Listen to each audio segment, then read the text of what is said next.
Well, imagine this.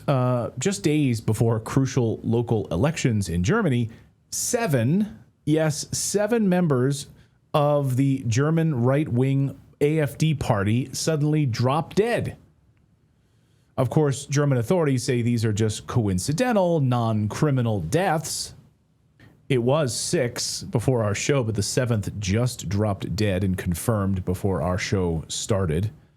Sure, the country, of course, is reeling from this. Ballots now have to be reprinted. But don't worry, no foul play at all, nothing to see here, just a freak fatality streak against a party that would otherwise seal their wide open borders, end the madness in Ukraine, turn on energy again in the country, flip on those nuclear reactors, stop the crazy green boondoggle of putting up windmills and destroying your country. This is like an anti-globalist party. Now let's take a look at the list of those who have been reported dead and what the official explanations are. Most recently, the 7th, we can confirm no official explanation for this. But if you look at the list of the others, one was reported suicide. The rest are sudden, unexpected, and contributed to natural causes. Is it natural to die suddenly and unexpected if you have no pre-existing conditions and you're not of advanced age? I guess in the COVID era, yeah, it could just happen, and we won't ever investigate it. But yeah, so now Naomi Seibt is an independent journalist and political commentator from Germany who's joining us to try to make sense of what's happening in her country. I'm going to say this right out of the gate, Naomi. I don't believe in coincidences. 7 AFD party candidates wind up dead before an election. I smell a rat here. Is that kind of the sentiment sweeping across Germany, or am I a nut job? I truly feel like something is very off. And the legacy media obviously just jumped to the conclusion that we're just forming conspiracy theories here. But I mean, it's 7 AFD candidates within the span of like a few weeks. Something is very off here.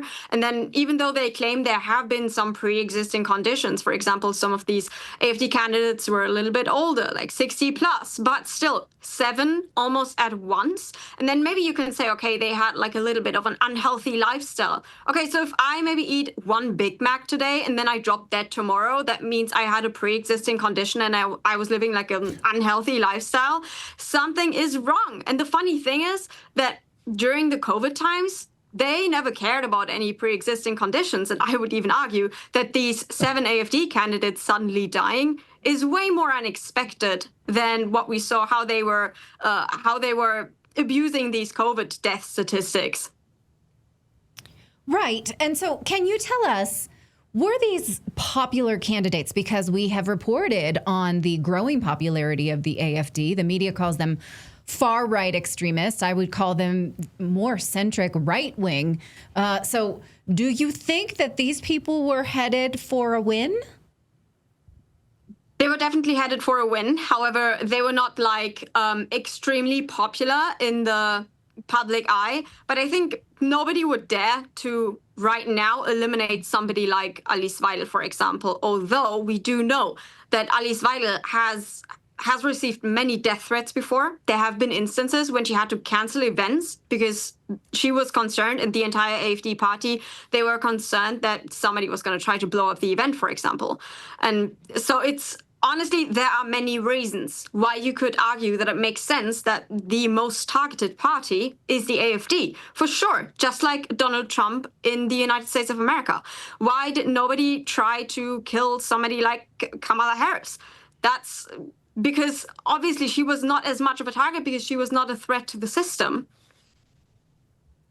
Yeah, I mean, some people are saying, oh, well, I'm hearing that the reserve list includes thousands of people, and this is no big deal. 71 years old, 66, 59.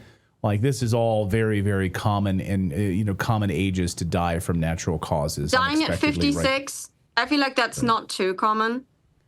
No, exactly. And I think the people are writing this off. I mean, do we know, have we been able to correlate any of these deaths with death threats or weird and mysterious circumstances? Perhaps people walking up to someone at an event and sticking them with a syringe which is one of the accounts that I read, and where this person might have fallen ill as a result of that. Like, that's not normal. That's not a natural cause for people to just pop up and suddenly stick you with a syringe while you're walking down the street, is it?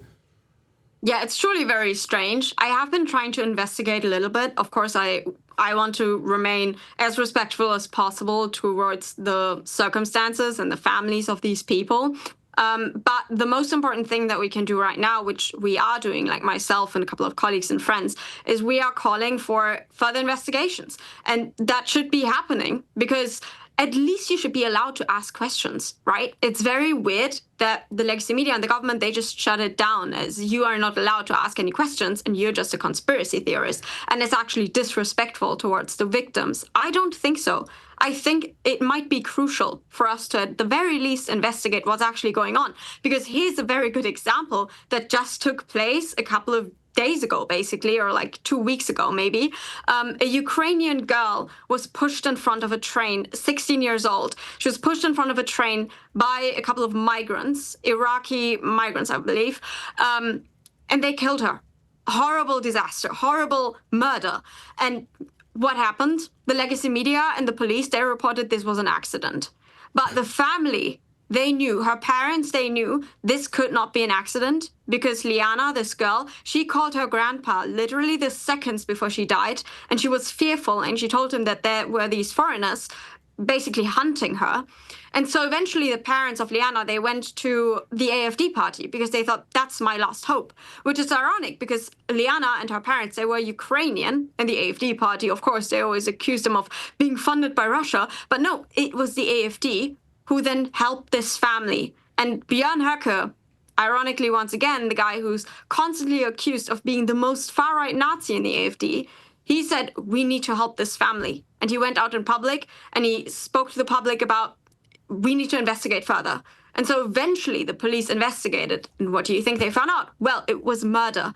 But they tried to gaslight the family. The legacy media, they tried to brainwash every single one of us. They said, the AFD is already jumping to conclusions. This is a conspiracy theory. She was not killed. This is racism. It was not racism. And so maybe this time, in the case of these 7 AFD candidates suddenly dropping dead, maybe we have very good reasons why we want to investigate this case. Well, one thing that stands out to me, I'm sorry, I'm thinking about strategically, like why you would kill these 7 people or, try to make it look like they were killed in some capacity. Were these 7 locations, these 7 locales in the election pivotal in any kind of way to throw off sort of the national party stance for the AFD party, given them more of a majority? I'm trying to figure out exactly why strategically these 7, and maybe there's more to come. I don't know, but do we have any information on that yet? Or are we still early days, I guess? It is still very early days. I do know about at least some of them that they were currently running for office and they were gaining a lot of votes. I think, like I said before, it would be unreasonable for anyone to, let's say from the establishment, intelligence. I don't know. It sounds like a conspiracy theory. But in all honesty, I know that our intelligence service is actively observing the AFD, spying on us, committing house raids, spying on our phones, including myself. I have been involved with this myself, even though I'm not even in the AFD. I know that there are lists of people that the AFD's, not the AFD, the intelligence service, Verfassungsschutz is currently observing. And I am one of these people. I found out about that. It's possible to find out. You can officially file a request and ask them what kind of information they have gathered about you. And the interesting answer that I got is that they are still working on it. They have been working on giving me these details for months because apparently it's so much that they've collected about me. And like I said, I know that the federal police have wiretapped my friends' phones at some points and then listen in on my conversations as well. And it's crazy. It's very haunting to think about how they are spying on us and what they're doing to us, because I know a couple of people who used to live in East Germany under socialism, and they say this is worse. This is worse than what we've lived through in East Germany behind the Berlin Wall. Because right now the Berlin Wall has basically been extended and we have this invisible wall all around Germany.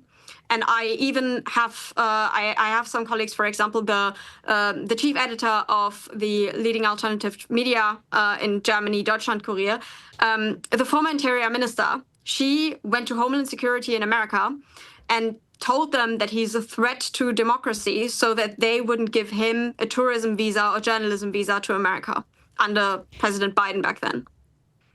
Now, I want to talk a little bit about the credibility of the German government when it comes to suspicious attacks, because it's worth remembering that they participated in fabricating a totally crazy story about the poisoning of Alexei Navalny, the Russian opposition, who was not really Putin's opposition. He was not popular in Russia.